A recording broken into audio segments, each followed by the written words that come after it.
ਅਗਲੀ ਜਿਹੜੀ ਹਰਜੋਤ ਸਿੰਘ ਜੀ ਖਬਰ ਉਸ ਉੱਤੇ ਗੱਲ ਕਰਦੇ ਜਦੋਂ ਜਾਈਏ ਇਸ ਟਾਈਮ ਇਹ ਦੱਸਿਆ ਜਾ ਰਿਹਾ ਲਿਊ ਜੀ ਮੈਂਜੀਓਨੀ ਜਿਸ ਨੇ ਜਿਹੜੇ ਯੂਨਾਈਟਿਡ ਹੈਲਥ ਦੇ ਜਿਹੜੇ ਸੀਈਓ ਨੂੰ ਨਿਊਯਾਰਕ ਦੇ ਵਿੱਚ ਕਤਲ ਕਰ ਦਿੱਤਾ ਸੀਗਾ, ਸਿੱਧੀ ਜਿਹੜੀ ਉਹ ਗੋਲੀ ਮਾਰੀ ਸੀ।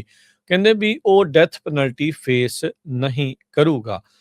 ਜੱਜ ਨੇ ਜਿਹੜੇ 2 ਫੈਡਰਲ ਕਾਊਂਟ ਸੀ ਉਸ ਤੇ ਉਲਟ ਉਸ ਨੂੰ ਵੀ ਹਟਾ ਦਿੱਤਾ ਹੈਗਾ ਆ। 2 ਜਿਹੜੇ ਚਾਰਜਿਸ ਆ ਉਹ ਡਿਸਮਿਸ ਕਰ ਦਿੱਤੇ ਗਏ ਆ ਤੇ ਹੁਣ 4 ਦੇ ਵਿੱਚੋਂ 2 ਚਾਰਜਿਸ ਲਿਊਜੀ ਮੈਂਜੀਓਨੀ ਦੇ ਉਲਟ ਰਹਿ ਗਏ ਹੈਗੇ ਆ।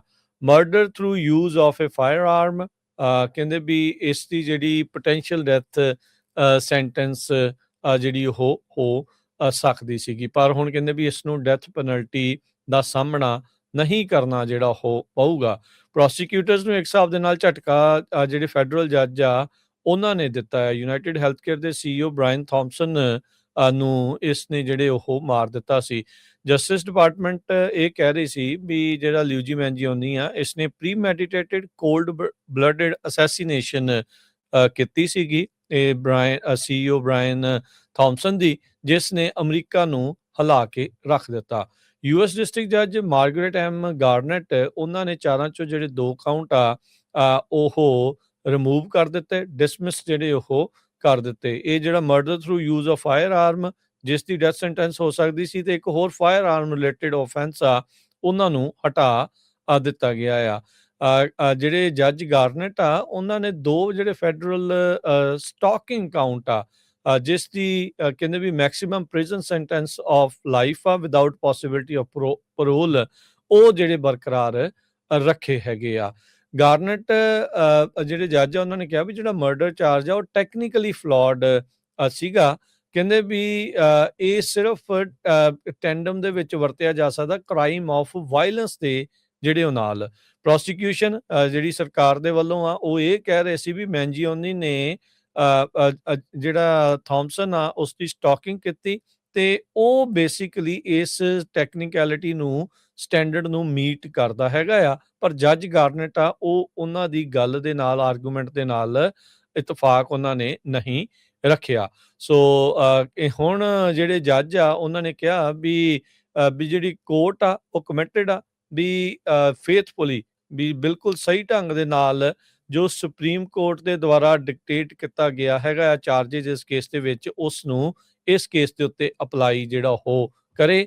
ਕਹਿੰਦੇ ਵੀ ਕੋਰਟ ਦਾ ਸਿਰਫ ਤੇ ਸਿਰਫ ਕੰਸਰਨ ਆ ਵੀ ਲਾਅ ਨੂੰ ਕਿੱਦਾਂ ਜਿਹੜਾ ਆ ਉਹ ਮੋਹਰੇ ਰੱਖ ਕੇ ਜਿਹੜਾ ਉਹ ਕਰਨਾ ਹੈ ਤੇ ਅਪਲਾਈ ਜਿਹੜਾ ਉਸ ਦੇ ਵਿੱਚ ਕਰਨਾ ਆ। 27 ਸਾਲਾਂ ਦੇ ਲਿਊਜੀ ਮੈਂਜੀਓਨੀ ਦੇ ਉੱਤੇ ਇਹ ਦੋਸ਼ ਨੇ ਵੀ ਇਸ ਨੇ ਥਾਮਸਨ ਨੂੰ ਇੱਕ ਮਿਡ ਟਾਊਨ ਮੈਨਹੈਟਨ ਹੋਟਲ ਦੇ ਬਾਹਰ 4 ਦਸੰਬਰ 2024 ਨੂੰ ਜਿਹੜਾ ਉਹ ਕਤਲ ਕਰ ਦਿੱਤਾ ਸੀਗਾ। ਸੋ 2 ਚਾਰਜਿਸ ਜਿਹੜੇ ਹਰਜੋਤ ਸਿੰਘ ਜੀ ਰਿਮੂਵ ਕਰ ਦਿੱਤੇ ਗਏ ਆ ਜਿਸ ਦੇ ਵਿੱਚ ਇਸ ਨੂੰ ਡੈਥ ਪੈਨਲਟੀ ਹੁਣ ਨਹੀਂ ਹੋ ਸਕਦੀ।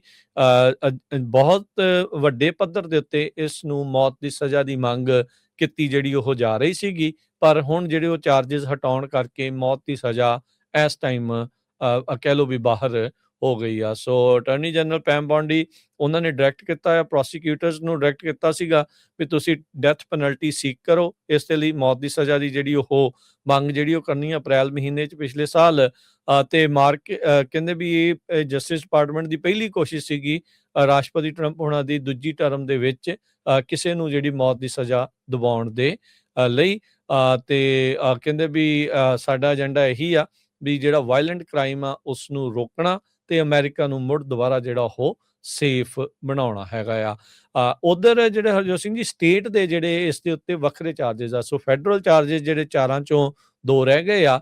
ਇੱਕ ਵੱਖਰਾ ਕੇਸ ਨਿਊਯਾਰਕ ਸਟੇਟ ਦੇ ਦੁਆਰਾ ਲਿਊਜੀ ਮੈਂਜੀਓਨੀ ਦੇ ਉਲਟ ਲਿਆਂਦਾ ਗਿਆ ਆ। ਉਹਦੇ ਵਿੱਚ 9 ਚਾਰਜਿਸ ਇਸ ਦੇ ਉੱਤੇ ਲਗਾਏ ਗਏ ਆ ਜਿਸ ਦੇ ਵਿੱਚ ਸੈਕੰਡ ਡਿਗਰੀ ਮਰਡਰ ਤੇ ਹੋਰ ਜਿਹੜੇ ਵੈਪਨ ਫਾਇਰ ਆਰਮ ਦੇ ਜਿਹੜੇ ਚਾਰਜਿਸ ਲਾਏ ਹੈਗੇ ਆ। ਜਦ ਅਦਾਲਤ ਦੇ ਵਿੱਚ ਪਹਿਲੀ ਵਾਰੀ ਇਹ ਪੇਸ਼ ਉਦੋਂ ਹੋਇਆ ਸੀ ਉਹਨੇ ਇਹਨਾਂ ਸਾਰੇ ਦੋਸ਼ਾਂ ਨੂੰ ਨਕਾਰਿਆ ਸੀ, ਨਾਟ ਗਿਲਟੀ ਪਲੀ ਕੀਤਾ ਸੀਗਾ। ਜੀ।